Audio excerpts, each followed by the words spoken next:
সালে বাংলা হাগে পশ্চিমবঙ্গ বড় ধাক্কা খায়। বাজার ও সাপ্লাই চেইন ভেঙে পড়ে এবং উদ্বাস্তু আগমন হয়। এটি পুরোপুরি সরকারের ভুল ছিল না, কিন্তু ইন্ডাস্ট্রিয়াল স্ট্র্যাটেজি আরও জোরালো করা যেত। ফ্রেট ইকুয়ালাইজেশন পলিসি 1950-এর দশকে কেন্দ্র এই পলিসি আনে। এতে খনিজ পরিবহনের খরচ সমান হয়ে যায়। তাহলে ভুলটা কোথায় ছিল? আমাদের উচিত ছিল লজিস্টিক্স ও প্রযুক্তিতে জোর দেওয়া। তৃতীয় ভুল হলো আধুনিকীকরণ না করা।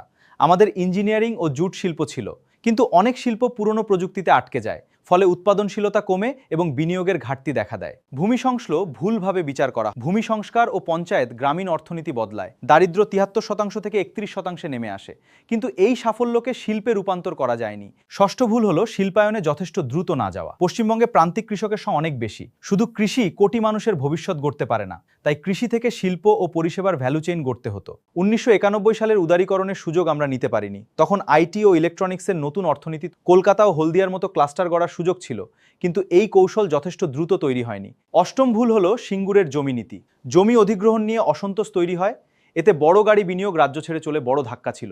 তবে পতনের একমাত্র কারণ সিঙ্গুর নয়। একটা ইকোসিস্টেম গড়তে সাপ্লায়ার ও ফ্যাক্টরি লাগে।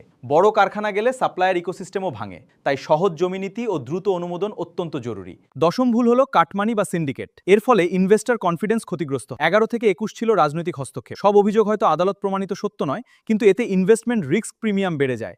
ভিডিওতে লাইক করুন, চ্যানেলটি সাবস্ক্রাইব করুন, সঙ্গে থাকুন প্রতিদিন নতুন ভিডিও।